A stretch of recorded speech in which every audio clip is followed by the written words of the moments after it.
오늘 말씀은 고린도전서 4장입니다. 14절부터 21절입니다. 내가 너희를 부끄럽게 하려고 이것을 쓰는 것이 아니라 오직 너희를 내 사랑하는 자녀같이 권하려 하는 것이라.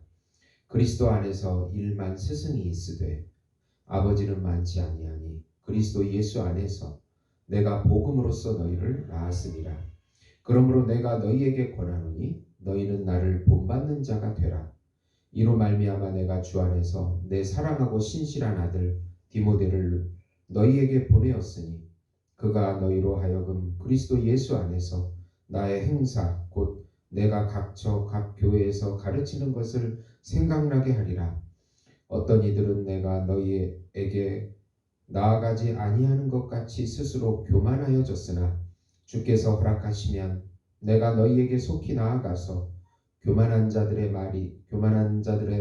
말이 아니라 오직 그 능력을 알아보겠으니 하나님의 나라는 말에 있지 아니하고 오직 능력에 있음이라. 너희가 무엇을 원하느냐? 내가 매를 가지고 너희에게 나아가랴. 사랑과 온유한 마음으로 나아가랴. 아멘. 오늘 말씀은 하나님의 나라는 예수의 능력이 나타나는 나라라는 그런 내용이 되겠습니다. 사랑하는 성도 여러분, 복음은 기쁜 소식입니다. 왜 복음이 우리에게 기쁜 소식이 됩니까?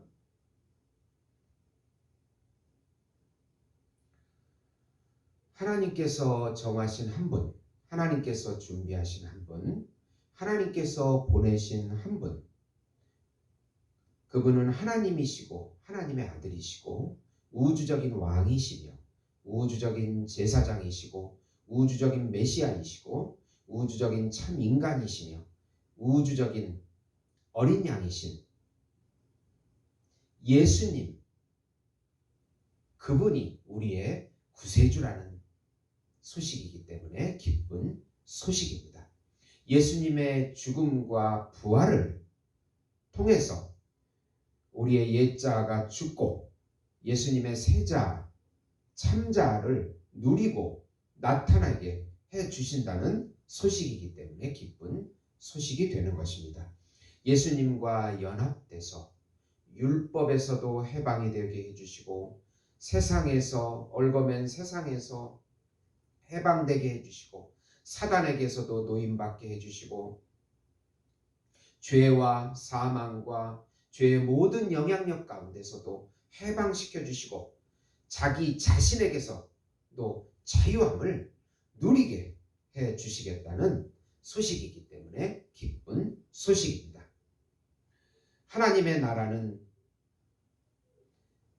침노에서 들어갈 수 있는 나라요. 그 나라는 보이지 않지만 그 나라의 자녀들이 새로운 하나님의 형상과 모양을 닮은 피조물이 되어서 평강과 희락과 사랑과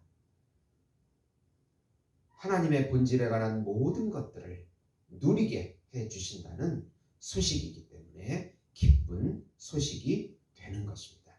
이 기쁜 소식을 믿음으로 마음껏 누리시는 우리 성도 여러분이 되시기를 예수님의 이름으로 축원드립니다.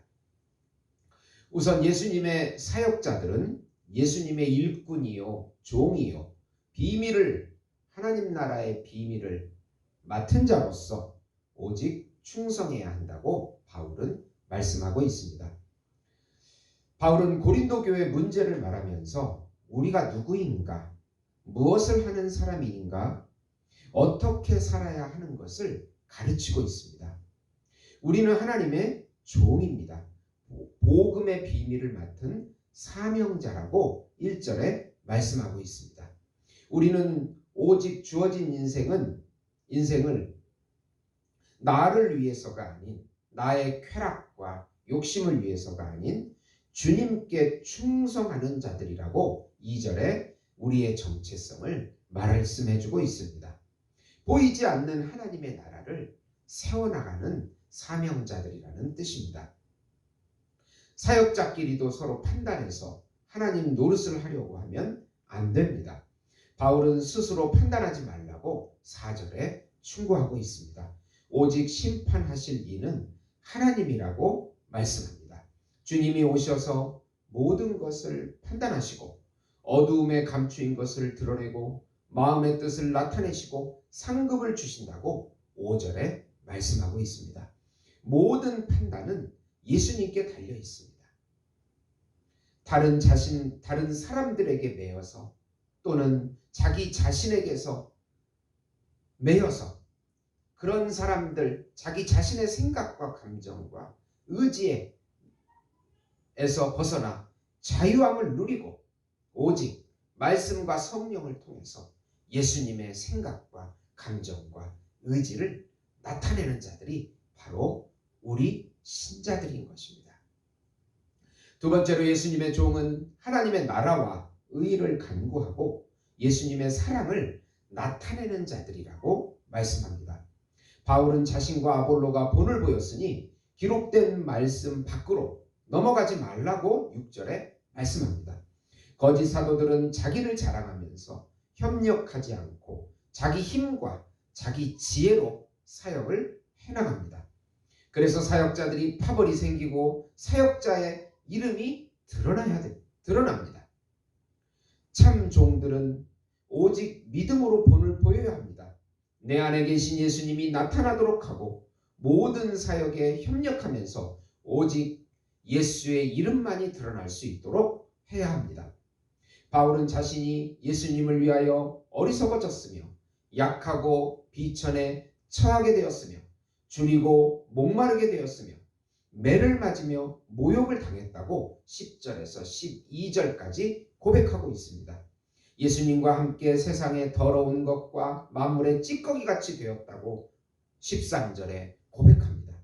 바울은 자기를 부인하고 자기 생각을 예수님의 생각으로, 자기의 감정을 예수님의 감정으로, 자신의 의지를 예수님의 의지로 바꾸어서 예수님의 의식으로 사역을 한 것입니다. 오직 자랑할 것이 자기가 아니고 예수님이라고 말씀하십니다. 주님의 종은 하나님의 나라와 그의 의, 예수님의 의식에 맞추어서 사역해서 예수님을 우리의 혼과 육을 통해서 나타나게 하는 사람들이라는 것입니다. 세 번째로 바울은 자신을 고린도 교인의 아비라고 칭하면서 사랑과 온유함으로 권면하여 충고합니다.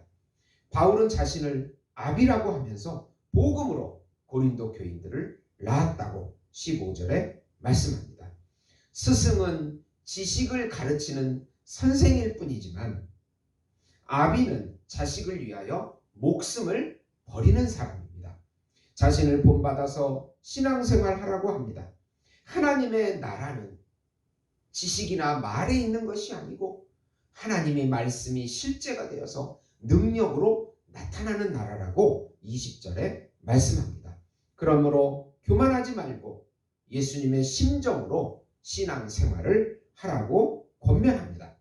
우리의 참 아비가 되신 예수님께서는 우리를 위하여 목숨을 버리시고 십자가에 죽으시고 우리의 새 생명을 우리에게 주시기 위하여 부활하셔서 우리의 구세주가 되셨고 우리를 하늘 나라로 이끌어가는 하나님의 참 아들이고 하나님이시고 우리의 전부가 되신 분이신 것입니다.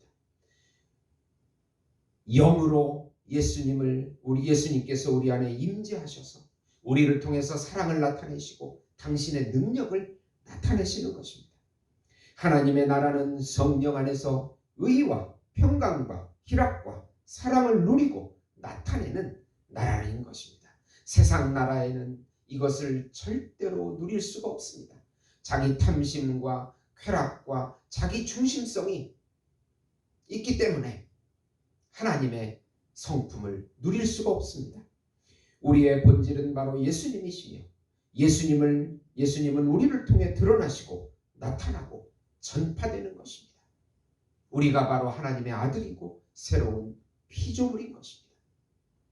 오늘도 수많은 문제 앞에, 환경 앞에, 전염병과 또 경제적인 고통과 관계의 아픔과 질병 가운데서도 우리의 존재가 새로운 피조물이요 예수님 안에 있는 나라고 하는 것을 깊이 깨달으시고 그 환경에 얽매이거나 끌려다니지 않고 예수님을 드러내고 나타내는 또 예수님을 전하는 놀라운 능력의 삶을 사시는 우리 예수 목장교회 성도 여러분이 되시기를 예수님의 이름으로 축원드립니다. 기도하시겠습니다. 전능하신 하나님 아버지, 죄인인 저희들을 불쌍히 여겨주시고 성령 하나님께서 연약한 저희들에게 능력과 지혜로 덧입혀 주시고 성자 예수님께서 우리와 동행해 주시고 함께 해 주시고 인도해 주시옵소서. 예수님의 이름으로 기도드리옵나이다. 아멘.